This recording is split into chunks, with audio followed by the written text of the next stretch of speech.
नमस्कार दोस्तों।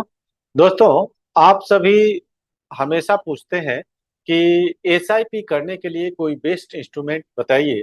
तो आज का ये वीडियो इसी संबंध में है कि आपको एसआईपी करना चाहिए कि नहीं, और एसआईपी अगर करना चाहिए तो कौन से इंस्ट्रूमेंट में करना चाहिए, और एसआईपी क्या होता है, इस संबंध में एक एक करके मैं सारी चीजें बताता हूं। तो चलिए शुरू करते हैं।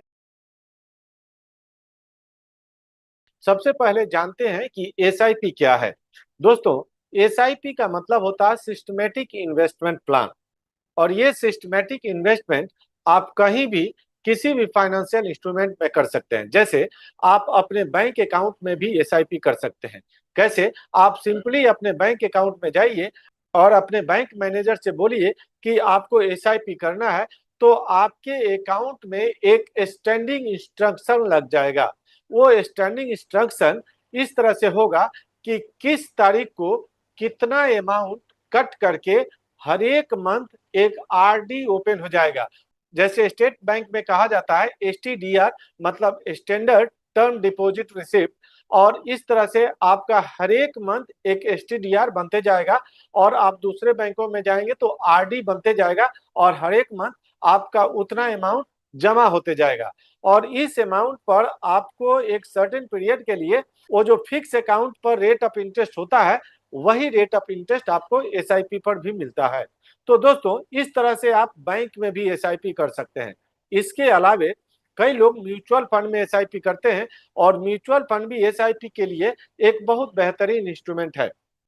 म्यूचुअल फंड में एसआईपी ऐसे होता है कि आप अपने म्यूचुअल फंड कंपनी को स्टैंडिंग इंस्ट्रक्शन दे देंगे कि हर एक मंथ आपके अकाउंट से एक सर्टेन अमाउंट, जैसे 5,000, 10,000, 20,000, जो भी आपकी क्षमता हो उसके अनुसार कट जाएगा। और जो म्यूचुअल फंड सेलेक्ट करेंगे, जैसे large cap fund, medium cap fund, या स्मॉल कैप फंड हो, या फ्लेक्सी फंड हो, या ग्रोथ फंड हो, जैसा भी म्यूचुअल फंड आप सेलेक्ट करें, उस म्यूचुअल फंड का जितना यूनिट बाई होना होगा 5,000 रुपये में या 10,000 रुपया में, जो आपका रिक्वायर्ड अमाउंट है, उसके अनुसार वो उतना अमाउंट बाई होते जाएगा हर एक महीना। अब म्यूचुअल फंड में इशू क्या है कि म्यूचुअल फंड का रेट हर दिन चेंज होता है।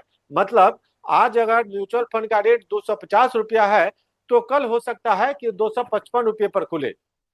और अगर आप सिस्टमेटिक ढंग ढंग से इन्वेस्टमेंट करते हैं, तो मान लीजिए कि आप हर एक महीने के 10 तारीख को 5,000 रुपया इन्वेस्ट करते हैं, तो जब भी वो कटेगा तो जो रेट पर होगा, मान लीजिए 10 तारीख को अगर 250 रुपया चल रहा है तो 250 पर बाई होगा। अगले महीना अगर वो 260 रुपया हो गया तो 260 रुपया पर बाई होगा। लेकिन उसके अगले महीना अगर म्यूचुअल फंड का रेट 240 हो गया, मतलब मार्केट गिर गया और रेट कम हो गया, तो 240 पर बाई होगा। इस तरह से आपका जो भी अमाउंट इन्वेस्ट होता है उसका यूनिट परचेज होते रहेगा। अब यहाँ पर आप कोई स्ट्रेटजी इंप्लाई नहीं कर सकते हैं। इसी तरह से आप शेयर में भी इन्वेस्ट कर सकते हैं और एसआईपी कर सकते हैं। लेकिन दोस्तों, शेयर में आप स्ट्रेटजी एम्प्लॉय कर सकते हैं। मतलब आप किसी स्ट्रेटजी के तहत उसमें अपना एसआईपी कर सकते हैं। अब ये स्ट्रेटजी क्या होता है और सिंपल एसआईपी क्या होता है? तो सिंपल एसआईपी बैंक और म्यूचुअल फंड का मैंने बता दिया।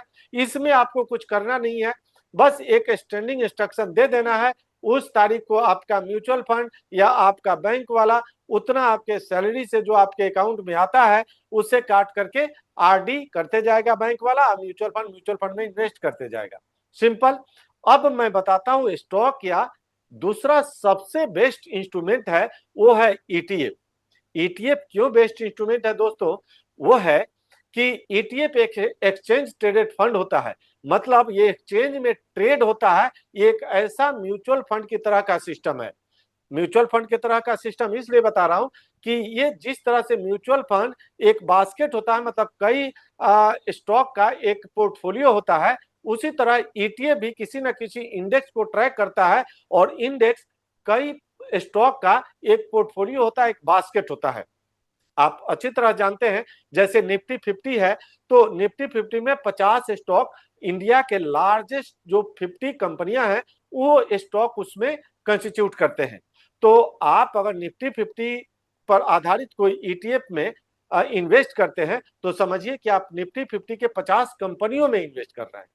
तो इस तरह से अगर कोई निफ्टी 50 पर बेस्ड कोई इंडेक्स फंड है और कोई ईटीएफ है तो इन दोनों में आप पूछेंगे कि कौन बेस्ट है, तो सिंपल सा मेरा आंसर है कि ईटीएफ बेस्ट है।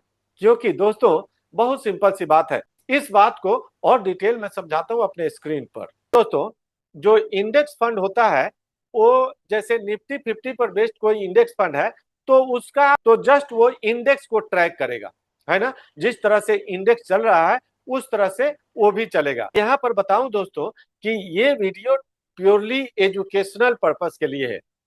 इसमें कोई भी जो नॉलेज दिया जाता है आपको सिखाने और समझाने के लिए दिया जा रहा है। इसमें जो चार्ट दिखा रहा हूं या कोई भी इंडिकेटर बता रहा हूं वो सिखाने और समझाने के लिए है, किसी तरह के इन्वेस्टमेंट एडवाइस नहीं है। तो आप इसमें देखिए कि ये कौन सा तारीख है, ये तारीख 12 सितंबर 2024 है। 12 दिसंबर 2024 को मार्केट सुबह खुला है 25,062 रुपये पर और बंद होता है निफ्टी 50 25,384 रुपये पर। तो एक दिन में नियर अबाउट 300 पॉइंट का गेन हुआ है ना। अब देखिए यहाँ पर अब आप बाई करना चाहेंगे आज तो म्यूचुअल फंड में बाई करेंगे इसी 12 तारीख को, तो 12 तारीख को जो क्लोज होगा ना प्राइस उस पर म्यूचुअल फंड बाई होगा। लेकिन कोई आदमी अगर इंडेक्स में किसी तरह से इन्वेस्ट करता है तो वो अगर यहां चाहेगा 25,097 रुपया पर तो इस प्राइस पर बाई कर सकता है, तो उसको 300 रुपया का प्रॉफिट हो जाएगा एक दिन में। यही चीज होता है ईटीएफ। ईटीएफ जो होता है जस्ट इंडेक्स को ट्रैक करता है। तो आप अगर ईटीएफ में इन्वेस्ट करते हैं तो जिस दिन बाई करते हैं, जिस प्राइस पर बाई करते हैं उस प्राइस पर बाई होगा। अब दोस्तों जैसे ये निफ्टी बीज है, निफ्टी बीज निफ्टी 50 को ट्रैक करता है। अगर आप निफ्टी बीज में इन्वेस्ट करना चाहते हैं तो यहाँ बहुत सिंपल सी बात है कि इसको देखिए, किसी भी दिन को आप उठा लीजिए। जैसे यहाँ पर आप इन्वेस्ट करना चाहते हैं इस दिन को, तो आप यहाँ पर अगर बाई करते हैं तो 268 रुपीज पर बाई कर लेते हैं मॉर्निंग में, और ये एक दिन में ही 276 चला गया है, मतलब 8 रुपया का गेन हो गया है। तो आप अगर ईटीएफ में इन्वेस्ट करते हैं तो फर्क क्या है कि आप किसी न किसी स्ट्रेटजी को इम्प्लाई कर सकते हैं और उसके अनुसार अपना एसआईपी करके इसका लाभ उठा सकते हैं। लेकिन ये फैसिलिटी आपको बैंक या म्यूचुअल फंड में नहीं हो सकता है। और स्टॉक में इसलिए मैं एडवाइस नहीं करूंगा क्योंकि स्टॉक बहुत रिस्की होता है। कोई भी स्टॉक जीरो हो सकता है, तो आपका जीवन भर का जमा पूंजी जो एसआईपी के माध्यम से जमा कर किए हैं वो सारा जीरो हो जाएगा। लेकिन ईटीएफ जीरो नहीं होगा। तो जब जीरो नहीं होगा तो एसआईपी करने का इससे बेहतर इंस्ट्रूमेंट क्या हो सकता है। तो इसलिए मेरा हमेशा एडवाइस है कि आप ईटीएफ पे एसआईपी कीजिए। अब एसआईपी का सबसे बेस्ट तरीका क्या हो सकता है दोस्तों, मार्केट कभी ऊपर जाता है कभी नीचे जाता है। आप जानते हैं कि मार्केट हर दिन चलता है तो वो अस्थिर रहेगा नहीं, उसको हमेशा अप्स एंड डाउन करने होते हैं। तो आप समझिए कि कभी एक अपर साइकिल चल रहा होता है, कभी अपर ट्रेंड में रहता है मार्केट, कभी डाउनवर्ड ट्रेंड में रहता है। जैसे यहाँ से देखिए, अब यहाँ से देखेंगे तो मार्केट ये अप ट्रेंड में है, और यहाँ से फिर आप देखें तो यहाँ से मार्केट डाउन ट्रेंड में है। तो इस कंडीशन में आप कभी अप ट्रेंड में रहेगा तो काफी दिन तक अप ट्रेंड में रहे, तो इसका आप लाभ कैसे ले सकते हैं। देखिए सबसे बेस्ट जो एसआईपी का मेथड होता है वो है by on dips. By on dips का मतलब हमारा एक स्ट्रेटजी है बालाशाह। आप बालाशाह का मतलब buy at low and sell at high. तो एसआईपी करना है तो सेल एट हाई तो करना नहीं है, आप एसआईपी करें तो बाई एट लो करें। अब बाई एट लो कैसे कर सकते हैं, देखो दोस्तों ये बहुत बढ़िया सिस्टम है। इसका एक तरीका होगा, चूंकि मैं एक टेक्निकल एनालिस्ट हूं और एनआईएसएम सर्टिफाइड रिसर्च एनालिस्ट हूं, तो मैं आपको हमेशा टेक्निकल बेस्ड ही कोई भी स्ट्रेटजी बताता हूं। आप इसमें एसआईपी करने के लिए बहुत सिंपल तरीका है कि एक ईएमए लगाइए, ठीक है, और ईएमए का सेटिंग कर दीजिए 30, ठीक है। अब 30 सेटिंग पर कैसे आप काम करेंगे, जब जब ये 30 पर प्राइस आए, जब अपवर्ड ट्रेंड में मार्केट रहेगा, तो जब जब 30 पर प्राइस आए तब तब बाई करें। कोई भी एक मंथ में एकदम फिक्स तारीख को नहीं बाई करें, जब जब 30 पर आए तब बाई करें। और आप उम्मीद कर सकते हैं कि मंथ में लगभग एक बार हर एक मंथ आएगा ही, बस 2 दिन 4 दिन आगे पीछे आता है। ये में 30 ऐसा इंडिकेटर है कि आपको जब अपर ट्रेंड में रहेगा तो बहुत ज्यादा चांस देगा। लेकिन मार्केट हमेशा अपवर्ड ट्रेंड में तो रहेगा नहीं, कभी कभी डाउनवर्ड ट्रेंड में भी आएगा। तो दोस्तों उस कंडीशन में मान लीजिए कि 30 के नीचे जब प्राइस आ जाए, तब आपको क्या करना चाहिए, तब आपको कब बाई करना चाहिए। ये तो नीचे हो जाएगा, अब आपको बाई क्या बताने वाला तो कोई है नहीं, तो इसको चेंज कर लीजिए 60 में। ये में एक और लगाइए, और मैं इस तरह से 3-4 ये में लगा देता हूं और सबको सेट कर करके आपको बताऊंगा। ठीक है, अब देखिए हमने ये में जो लगाया, अब अगले ये में को आप 60 कर दीजिए। बहुत सिंपल, 30 का डबल 60 है ना। अब देखिए ये जब दोबारा जब 30 के नीचे आ जाए तो इस 60 वाले ईएमए पर बाई करिएगा। ठीक है, अब आते हैं तीसरा, जब उसके नीचे और मार्केट आ जाए तो इसको 120 कर दीजिए। ठीक है, अब ये 120 आ गया। अब यहां देखते हैं कि कोई 9 वाला हटा देते हैं। अब देखो दोस्तों, सबसे पहले आपको मैंने बताया कि जब अपवर्ड ट्रेंड में हो तो 30 पर जब भी आए तो बाई करें।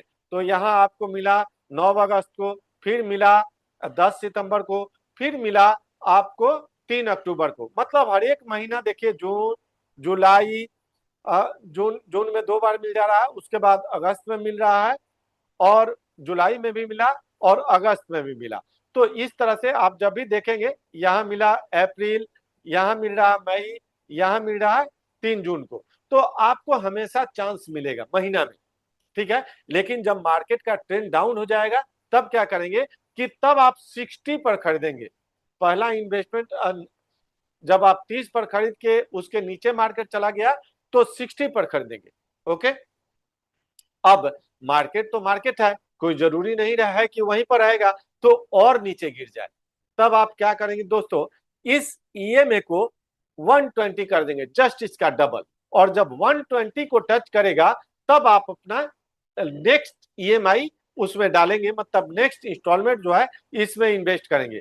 अब 3 इन्वेस्टमेंट हो गया यहाँ नीचे साइड में, लेकिन मार्केट अभी भी सांस लेने नहीं दे रहा, मार्केट और गिर रहा। तब क्या करेंगे दोस्तों, ये जो डे टाइम फ्रेम है, डे टाइम फ्रेम को चेंज करना होगा। और बहुत बढ़िया सिस्टम है, आप रियली एंजॉय करेंगे, आप समझेंगे कि आपका पैसे का कितना वैल्यू मिल रहा है इस सिस्टम से। ठीक है दोस्तों, अब क्या करना है कि जो भी मार्केट था फिर आप शुरू करेंगे, अगर मार्केट और नीचे आने लगा तो फिर 30 पर खरीदेंगे, 60 पर खरीदेंगे और 120 पर खरीदेंगे। अगर 60 के बाद 120 तक नहीं आया तो नहीं खरीदेंगे, ऊपर जाने दीजिए। ठीक है, तो इस तरह से एक बार डे टाइम फ्रेम में 3 बार इन्वेस्ट कर दिए, उसके बाद और मार्केट गिर रहा है तो वीकली टाइम फ्रेम में इन्वेस्ट कीजिए, और इसके बाद जब आपका रिकवर होगा तो बहुत फास्ट, बहुत बेहतरीन रिटर्न देगा। लगभग मैं उम्मीद करता हूं कि ये जनरल रिटर्न से कई गुना, मतलब 3 गुना 4 गुना रिटर्न दे सकता है। आप इसको आप कैलकुलेट कर सकते हैं, आप खुद से एग्जामिन कर सकते हैं इसको, ये सारे सिस्टम पर। दोस्तों मैं एक सर्टिफाइड इन्वेस्टमेंट प्लानर भी हूं, तो ये सारा सिस्टम जो है मेरा प्रैक्टिकली अनुभव किया हुआ है, और सारे मेरे प्रॉपर रिसर्च पर बेस्ड है। फिर भी मैं आपको कहूंगा कि किसी तरह का इन्वेस्टमेंट डिसीजन लेने के पहले आप अपना रिसर्च कर लें, और उस पर आप अपना इन्वेस्टमेंट डिसीजन लें या अपने फाइनेंशियल कंसल्टेंट से पूछ लें। दूसरी बात है कि ये वीडियो प्योरली एजुकेशनल पर्पस के लिए है, इसमें किसी तरह का कोई एडवाइस नहीं है। तो दोस्तों मैं उम्मीद करता हूं कि आपको इस वीडियो से एक अच्छी जानकारी मिली होगी, और ईटीएफ में एसआईपी करने का एक शानदार सिस्टम आप समझे होंगे। तो आज के लिए इस वीडियो में इतना ही, मिलते हैं अगले वीडियो में। तब तक आपसे एक अनुरोध है कि अगर आप स्टॉक मार्केट से रिलेटेड कोई भी कोर्स करना चाहते हैं तो मेरे एकेडमी एनके प्रभात एकेडमी से संपर्क कर सकते हैं, डिस्क्रिप्शन में सारा डिटेल अवेलेबल है। इसके अलावा मेरे फेसबुक, इंस्टाग्राम और ट्विटर का, एक्स का लिंक मेरे डिस्क्रिप्शन में अवेलेबल है, उसको भी ज्वाइन कर लीजिएगा। आपने इस वीडियो को देखा, समझा, इसके लिए आपको बहुत बहुत धन्यवाद। मिलते हैं अगले वीडियो में, तब तक के लिए आप अपना ख्याल रखें और इन्वेस्टमेंट करते रहें। धन्यवाद, नमस्कार।